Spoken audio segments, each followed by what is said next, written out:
उन्होंने कौन सी ऐसी कामगिरी कर दी? पहले भी कहते थे कि 75 पार करेंगे, फिर 40 पे आ गए, अभी कहते हैं कि 60 लाएंगे। जुमलाबाजी उनका एक पेशा है। 10 साल में भारतीय जनता पार्टी के अगुवाई में जो सरकार थी, उसकी एक उपलब्धि का भी अमित शाह जी जो जिक्र कर दे तो मैं कहता क्या इन लोगों ने कुछ काम किया। यहाँ हरियाणा में भी जो है वही होगा कि भारी जंगी बहुमत से कांग्रेस की सरकार बनने जा रही है। जैसे राहुल जी ने पूरे प्रदेश में घूम के लोगों के से फीडबैक एकत्रित किया हुआ था उसकी यात्रा के दरमियान, उसके बाद न्याय यात्रा के दरमियान। तो ये जो फीडबैक हमारे पास जो था, जो जब लोकसभा चुनाव थे, उसी तरह से हरियाणा के असेंबली इलेक्शन में भी 360 डिग्री हरियाणा का प्रतिभाव क्या है, उनकी उम्मीद क्या है लोगों से, वो प्रतिभाव झेलने के लिए एक मैनिफेस्टो कमेटी का गठबंधन किया गया और निश्चित किया गया कि लोगों के बीच में जाके उनसे संवाद कर से उनके प्रतिभाव लेके एक मैनिफेस्टो की रचना की जाए। और उसके लिए जो कमेटी बनाई उसकी उससे कार्रवाई जो शुरू हुई है उससे आपको अवगत कराने के लिए हरियाणा प्रदेश कांग्रेस कमेटी मैनिफेस्टो कमेटी की ओर से आपको आमंत्रित किया गया है। उसमें आप सबका स्वागत करता हूँ, आप सबका जो है नमस्कार करता हूँ, आप सबसे मेरी शुभकामनाएं पेश करता हूँ। आज हमारी ये मीटिंग में ये मैनिफेस्टो कमेटी की चेयरमैन गीता बोकल जी भी हैं, उसके कमेटी के बाकी सदस्य भी हैं। उसमें हम लोगों ने जो है वो भी एक सुनिश्चित करने की कोशिश की कि समाज के पिछड़े से पिछड़े वर्ग के, गरीब से गरीब लोगों के प्रतिनिधि, कॉलोनीज के भी हो सकते हैं, वो ट्रांसपोर्टर्स के भी हो सकते हैं। अनफॉर्चुनेटली हमारा एक जो सदस्य थे जग्गू मिस्त्री जी, तो ट्रांसपोर्टर से गरीब लोगों के बीच में काम करते थे, वो तो 1 महीने पहले चल बसे, मगर सभी लोगों को समावेश करके आप देख सकते हैं कि बाजीगर जी भी जो हमारे इसके सदस्य हो सकते हैं। और नॉट ओनली दैट, हमारी जो कमिटीज हैं हर डिस्ट्रिक्ट में, गीता जी आपको इन्फॉर्मेशन देगी, चांदूर जी आपको भेज देंगे, 20-25 जो है मेन सब्जेक्ट्स जो होते हैं जो जहाँ से आम लोगों की ज़िंदगी पर वो बड़ी असर करते हैं, वो सब्जेक्ट को लेते हुए उसकी सब कमेटीज बना दी गई हैं। उसके साथ एक जो है मैनिफेस्टो कमेटी के सदस्य को जोड़ दिया गया है। नॉट ओनली दैट, वो क्षेत्र में काम करने वाले प्रदेश के जितने भी लीडर हैं और जो वॉलेंटरली भी जो पार्टिसिपेट करना चाहते हैं, हमारी नज़र से छूट जाए, वो जब कहते हैं तो उनको भी आमंत्रित करके जोड़ते हैं and taking it down the line, right, और हल्का तक ले जाने के लिए हर डिस्ट्रिक्ट में भी वो जाके काम करें। समय बहुत शॉर्ट है, मगर हर डिस्ट्रिक्ट में भी जो है स्टेक होल्डर्स को आमंत्रित करके संवाद कर लें और इसके साथ साथ जो है हल्के में भी करें और उसके वो लेके आ जाए मैनिफेस्टो कमेटी, उसके पर गहन सोच के बाद उसका सॉल्यूशन दें और हमारा मैनिफेस्टो बने, तो वो कार्रवाई से आपको अवगत करा रहे हैं। आज आप हरियाणा की परिस्थिति देख रहे हैं कि हरियाणा एक पूरे देश में टॉप 2-3 स्टेट्स, पश्चिम भारत के महाराष्ट्र और गुजरात को छोड़ के पूरे उत्तर हिंदुस्तान में या दक्षिण भारत में Haryana was the topping every list. Employment generation के बारे में हो, उसके प्रोडक्शन के बारे में हो, उसका जीडीपी के बारे में हो, उसके आर्थिक अनुशासन के मामले में हो, लॉ एंड ऑर्डर के मामले में हो, महिलाओं की सुरक्षा के मामले में हो, it was topping the country. और आज परिस्थिति ये है कि ये पूरा प्रदेश अपराध, भ्रष्टाचार, अत्याचार, बेरोजगारी, पलायन, पब्लिक डेट, देवा में फंसा हुआ, देवा की जाल में, पेपर लीक, नशा, अनेक प्रकार के अपराधों से ग्रस्त है। और ये परिस्थिति में फिर से हरियाणा को किसान, मजदूर, महिला, युवा, बेरोजगार और समानता के साथ समाज के हर वर्ग को केंद्र में रखते हुए एक सुरक्षित हरियाणा और भेदभावहीन हरियाणा, समृद्ध हरियाणा की रचना हम कैसे फिर से कर सकते हैं, उसके लिए ये पूरा डायलॉग हम लोगों ने शुरू किया है। हम लोगों ने इसके लिए, मैं जब मेरा दौरा करता हूँ, मेरा फोकस ज़्यादातर एक्टिविस्टों को मिलने का होता है, वो सामाजिक तौर पे हो, कोई क्षेत्रीय तौर पे हो, मजदूरों में हो, किसानों में हो। और उसी प्रकार से आपको गीता जी इन्फॉर्मेशन देगी कि हमारे लोग हर जगह पे लोगों को आमंत्रित करके उनके साथ संवाद कर रहे हैं।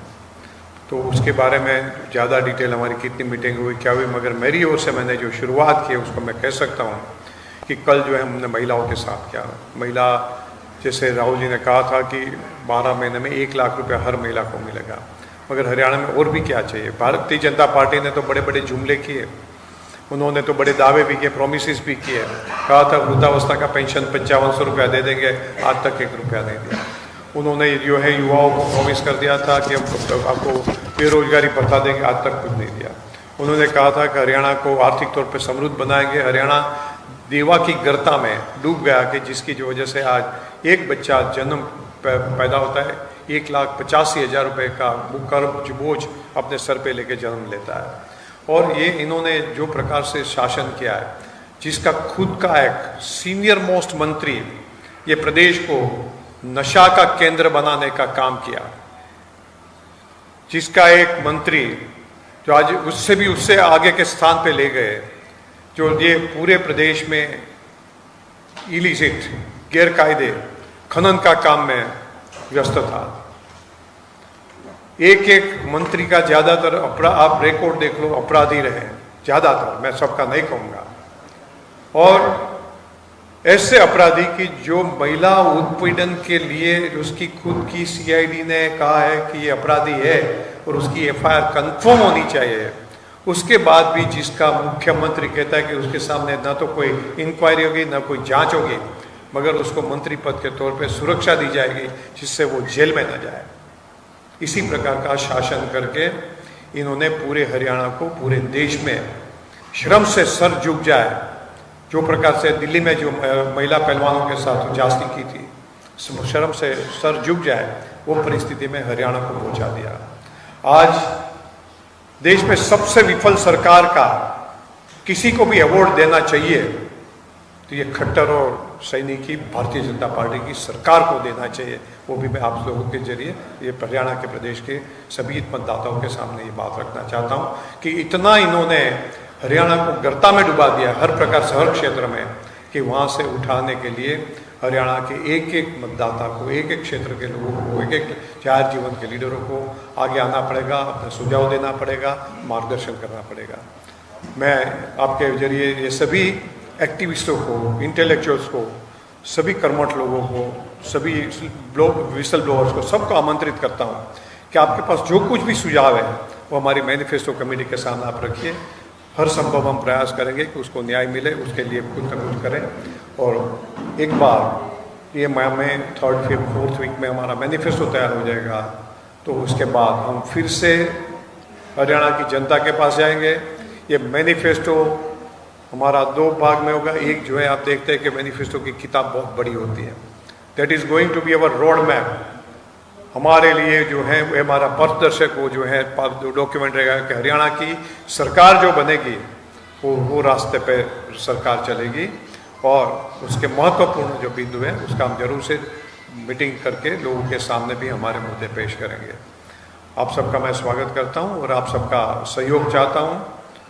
कल यहाँ अमित शाह जी जो आए थे, उन्होंने कहा 60 सीट लेंगे, पहले कहते थे 400 सीट लेंगे लोकसभा में, 240 में भी रुक गए। और हो सकता है जो प्रकार के मैनिपुलेशंस वो इलेक्शन में करते हैं वो नहीं कर पाते, तो शायद 100 से भी नीचे सिमट जाते हैं। यहाँ भी करने का कोई इरादा हो सकता है, मगर उन्होंने कौन सी ऐसी कामगिरी कर दी। पहले भी कहते थे कि 75 पार करेंगे, फिर 40 पे आ गए, अभी कहते हैं कि 60 लाएंगे। जुमलाबाजी उनका एक पेशा है। 15 लाख की बात करें, 2 करोड़ रोजगार की बात करें, समृद्ध हरियाणा की बात, जो कुछ भी कहते हैं पेशा है। और आज कल भी आके ये कह के गया, हरियाणा सरकार की ये 10 साल में भारतीय जनता पार्टी के अगुवाई में जो सरकार थी, उसकी एक उपलब्धि का भी अमित शाह जी जो जिक्र कर दे तो मैं कहता कि हाँ, इन लोगों ने कुछ काम किया। एक भी उपलब्धि का जिक्र नहीं कर पाए, वो विफलता के लिए मैं समझ रहा हूँ कि ये हरियाणा सरकार को जो ऐसे भी अल्पमत में है फौरन इस्तीफा दे देना चाहिए, वो भी मैं कहता हूँ। लास्ट ईयर जो स्टेट में चुनाव हुए में इसमें एक स्टेट में कम से कम 5 उम्मीदवार थे सीएम फेस के, कोई डिसाइड नहीं हुआ था। और आप देख सकते हैं कि भारी जंगी बहुमत से कांग्रेस पार्टी वहाँ चुन के आई थी। तो यहाँ हरियाणा में भी जो है वही होगा कि भारी जंगी बहुमत से कांग्रेस की सरकार बनने जा रही है। काफ़ी मीटिंग हुई है, वो उपस्थित नहीं रहती थी, और मैं किसी ये डिबेट में भी मैं नहीं जाना चाहता हूँ। हर व्यक्ति का खुद का एक पॉलिटिकल एजेंडा होता है और प्रतिबद्धता खुद की भी अलग अलग होती है। ज़्यादातर देश में सभी नागरिक मतदाता एक वैल्यू बेस्ड पॉलिटिक्स का सम्मान करते हैं। जब तक मुझको कुछ मिलता है मैं एक्स पार्टी के साथ हूँ और मुझको नहीं मिलता तो मैं वाई पार्टी के साथ हूँ। वो जो सोच होती है उसको ज़्यादातर लोग पसंद नहीं करते, मगर वो किस प्रकार की सोच चाहिए, क्या प्रतिबद्धता चाहिए, वो that is left to the individual leaders.